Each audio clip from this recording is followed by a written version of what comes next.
Hi friends, இன்றைக்கி நம்ம என்ன வீடியோ பார்க்க போகிறோன்னா, சாப்பாடு வச்சுருக்கேன். சாப்பாடு கொதிக்குது. ஸ்லோ பண்ணிடலாம் அடுப்பு. இப்போ நம்ம வந்து குழம்பு ரெடி பண்ணலாம். இப்போ அடுப்பு பற்ற வச்சு குண்டா வச்சு எண்ணெய் காஞ்சிருச்சு. கொஞ்சம் கடுகு போட்டுக்கலாம். அடுப்பு ஸ்லோவாக வச்சுக்கலாம்.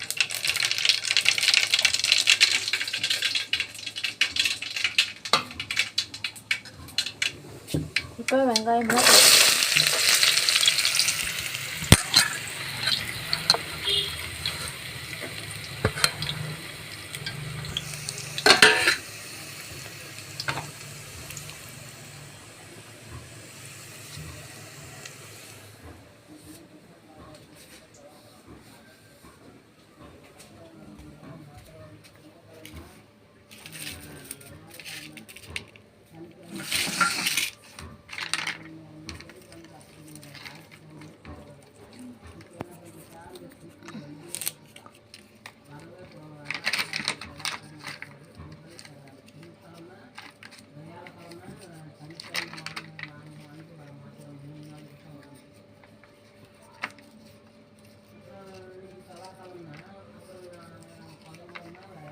இது நம்மளுடைய சாமி ராக்கு. இதை பற்றின வீடியோ நான் இன்னொரு நாள் போடுறேன்.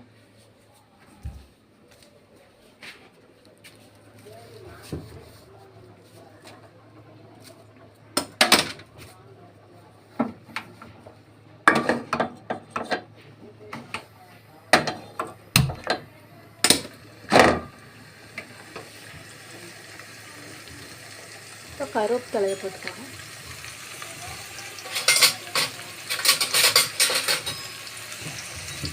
போட்டு நல்லா வதக்கலாம்.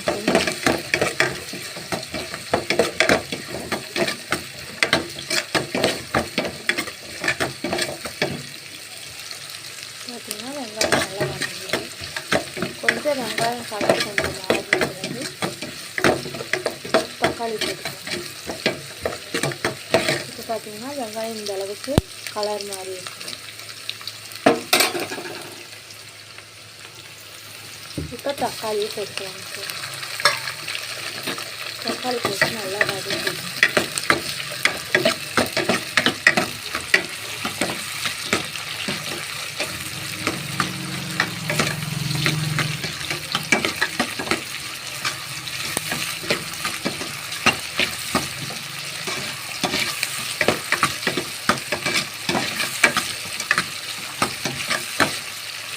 இந்த தக்காளிக்கு வெங்காயத்துக்கு ஏற்ற மாதிரி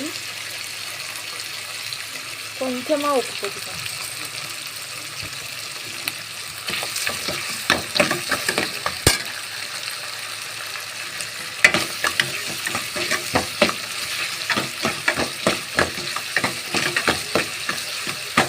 குழம்பு சூப்பராக இருக்கும் ஃப்ரெண்ட்ஸ். நான் இப்போ என்ன குழம்பு வைக்க போகிறேன்னா, உருளைக்கிழங்கு, கேரட்டு, பீன்ஸு, பட்டாணி இதெல்லாம் போட்டு தேங்காய் அரைச்சி வச்சு தான் சேர்த்து.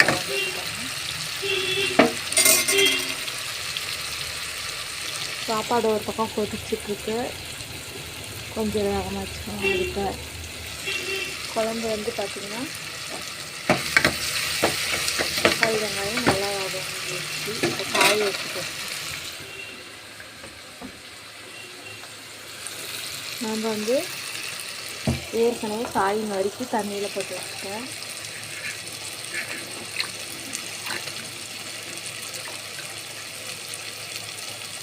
இந்த காயெல்லாம் எடுத்து போடலாம்.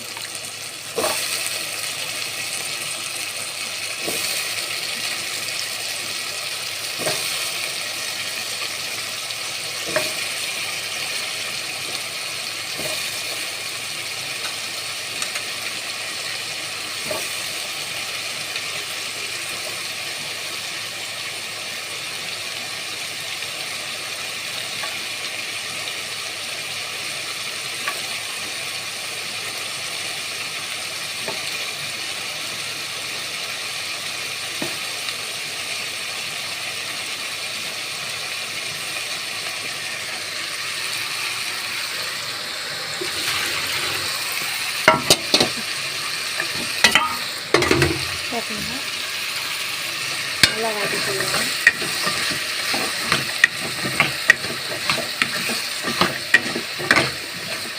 பட்டாணி ஏற்கனவே வேக வச்சு வச்சுருக்கோம். பச்சை பட்டாணி அதை இன்னொரு தண்ணியில் போட்டு கழுவி வச்சுக்கலாம். எடுத்து இதோடு சேர்த்துக்கலாம். லைட்டான பதத்துக்கு தான் பட்டாணி வேக வச்சுக்கணும், கொஞ்சம் வேகணும். அதனால் இதிலே போட்டு இன்னும் கொஞ்சம் வேக வச்சுக்கணும்.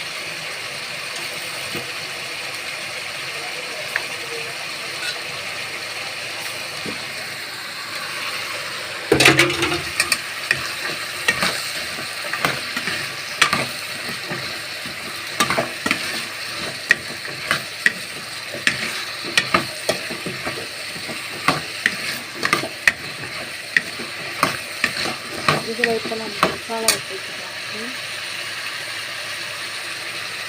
மஞ்சத்தூள் கொஞ்சோண்டு,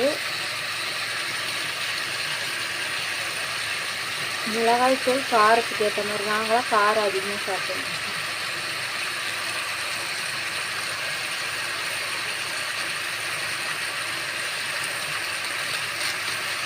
மல்லித்தூள் கொஞ்சம் நிறையா.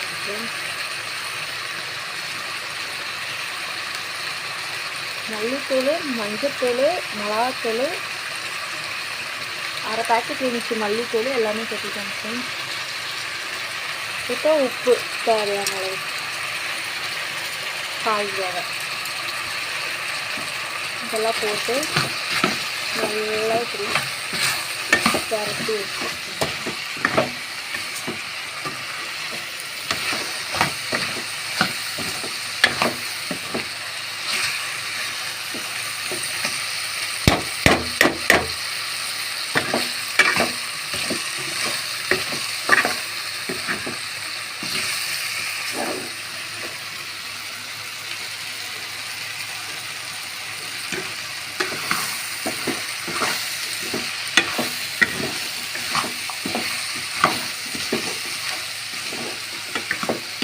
எங்களுக்கு வந்து சமையல் ரூமில் கொஞ்சம் வெளிச்சம் கம்மியாக தான் இருக்கும். இதெல்லாம் போட்டு தாளிச்சுருக்கோம். அதுவே நம்ம வீடியோ கொஞ்சம் பார்த்து சப்போர்ட் பண்ணிருக்கேன்.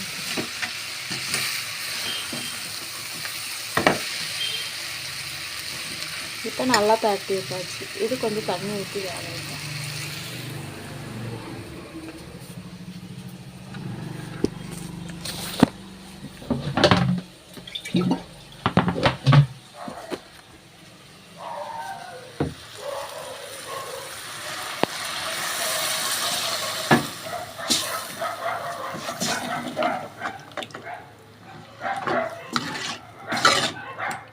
இந்த காயெல்லாம் கொஞ்சம் வேகட்டும். தண்ணி ஊற்றி வச்சுட்டேன்.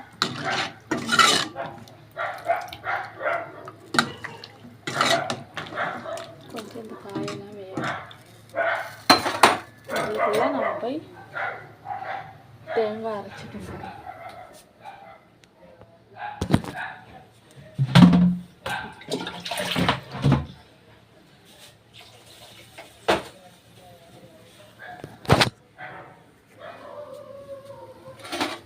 இன்னும் கொஞ்சம் தண்ணி ஊற்றிருக்கோம். நல்லா வேகும். ஒரு 10 நிமிஷம் காய்களாம் வேகட்டும். அதுக்கு சாப்பாடு வெந்துட்டுருக்கு. சாப்பாடு வெந்துடுச்சான்னு பார்க்கலாம். சாப்பாடு எப்பயுமே நாங்கள் குக்கரில் வைக்க மாட்டோம் ஃப்ரெண்ட்ஸ், வடித்து தான் சாப்பிடுவோம். ஏன்னா குக்கர் சாப்பாடு எனக்கு பிடிக்காது. கஞ்சி வடித்த சாப்பாடு தான் எனக்கு பிடிக்கும். இப்போ நம்ம போய் தேங்காய் ரெடி பண்ணலாம். இது ஒரு பக்கம் வேகட்டும். மூடி போட்டு மூடி வச்சிடும். இட்லி மூடி போட்டு, ஏன்னா நான் இப்போ வந்து இட்லி குண்டால் தான் வச்சுருக்கேன். எனக்கு கொஞ்சம் குழம்பு தேவைப்படுது. இட்லி மூடி போட்டு மூடிடலாம். இப்போ நம்ம வந்து தேங்காய் போய் ரெடி பண்ணலாம். சாப்பாடு இன்னும் கொஞ்சம் வேகும். அடுப்பு ஸ்லோவாக தான் வச்சுருக்கேன், இல்லைன்னா பொங்கி கீழே ஊற்றிடுவேன். நம்ம கிச்சன் இப்படி தான் ஃப்ரெண்ட்ஸ் இருக்கும். இது மேலே தான் பாத்திரமாக எடுத்து வச்சுருக்கேன்.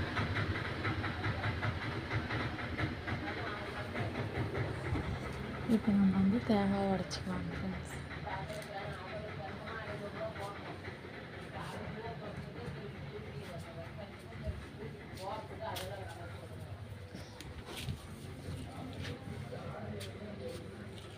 இப்போ நான் போய் தேங்காய் உடச்சிட்டு வந்துடுறேன்.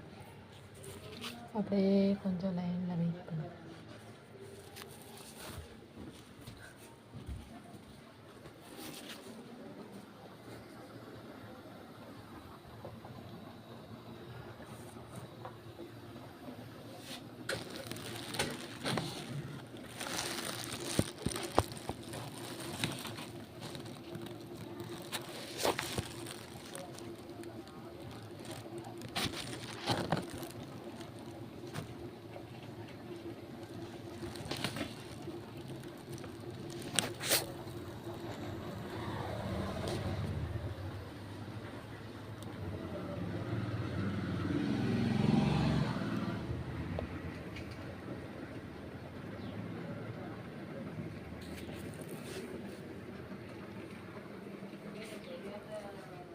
இவர் தான் எங்கள் அப்பா இறந்துட்டார். இது என்னோடய பையன் சின்ன வயசு ஃபோட்டோ. எங்கள் அக்கா பொண்ணு என்னுடைய பையன். வந்து நம்ம தேங்காய் உடைச்சிட்டு அது வரைக்கும் நீங்கள் எல்லோரும் முருகனை பார்த்துட்டு இருங்க.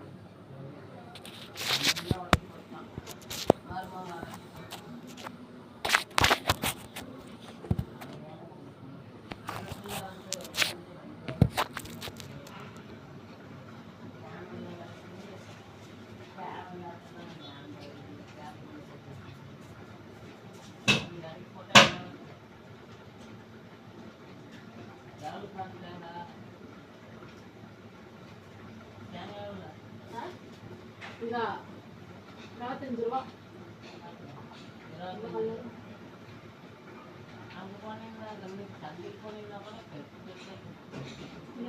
சந்தைக்கு போனேன்.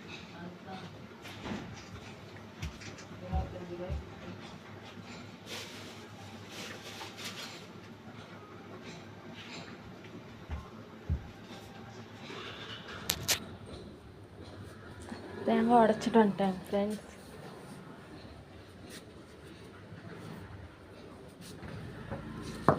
இப்போ வந்து இதை நம்ம விடலாம்.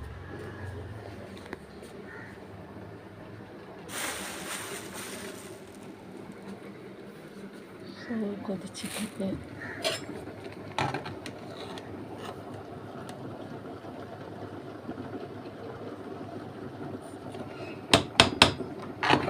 இன்னும் ஒரே நிமிஷத்தில் சோத்தை வடிச்சு விட்றேன்.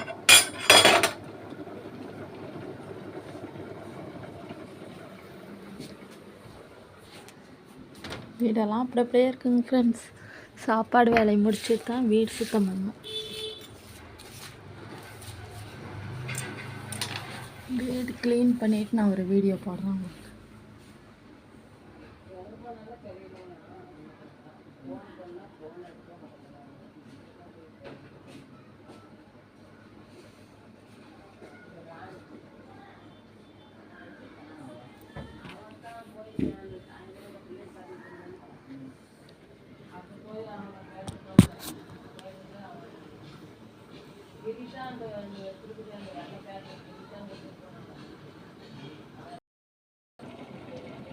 இப்போ சாப்பாடு வடிச்சு விட்டேங்க ஃப்ரெண்ட்ஸ். சாப்பாடு வந்துட்டு இருந்துச்சுங்க.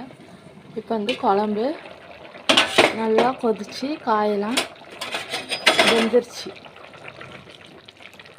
பாருங்க. காயெல்லாம் நல்லா வெந்துருச்சு. இப்போ நம்ம ஒன்றும் இல்லை, வெறும் தேங்காய்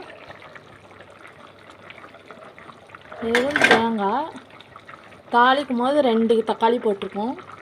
இதில் வெறும் தேங்காயும் இன்னும் ஒரு 2 தக்காளியும் போட்டிருக்கோம்.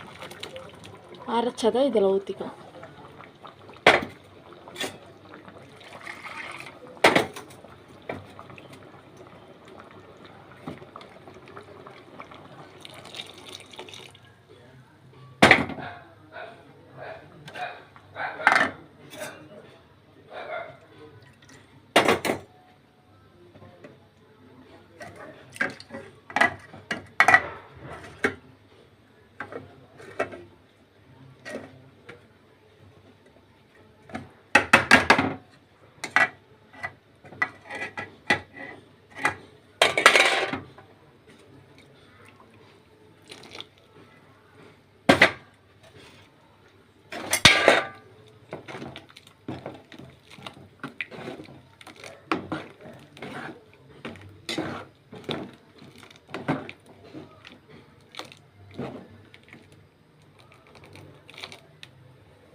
இப்போ வேகமாக அடுப்பு வச்சுட்டு இன்னும் தேவையான அளவுக்கு உப்பு நம்ம சேர்த்து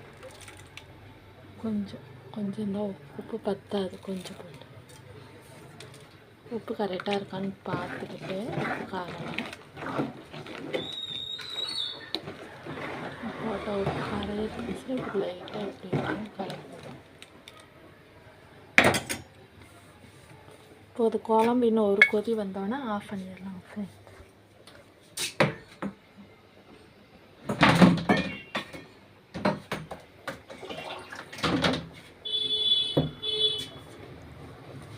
நாங்கள் 6-7 பேர் சாப்பிட்றோம், அதனால் எங்களுக்கு குழம்பு பத்தாது.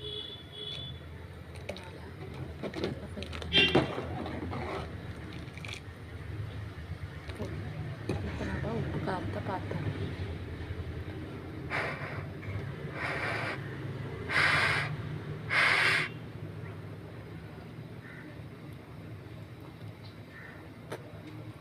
சூப்பராக இருக்குது ஃப்ரெண்ட்ஸ். இப்போ ஒரு கொதி வந்தோடனே நம்ம ஆஃப் பண்ணிடலாம் அடுப்பை. கொத்தமல்லி தூவி விட்டு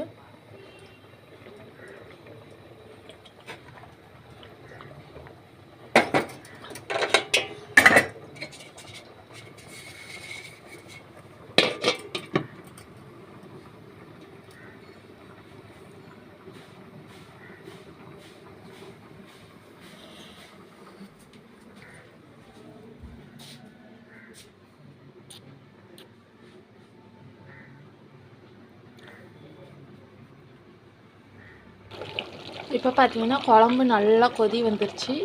இப்போ கொத்தமல்லி தழை கழுவி வச்சுருக்கேன், இதை போட்டு அடுப்பை ஆஃப் பண்ண. குழம்பு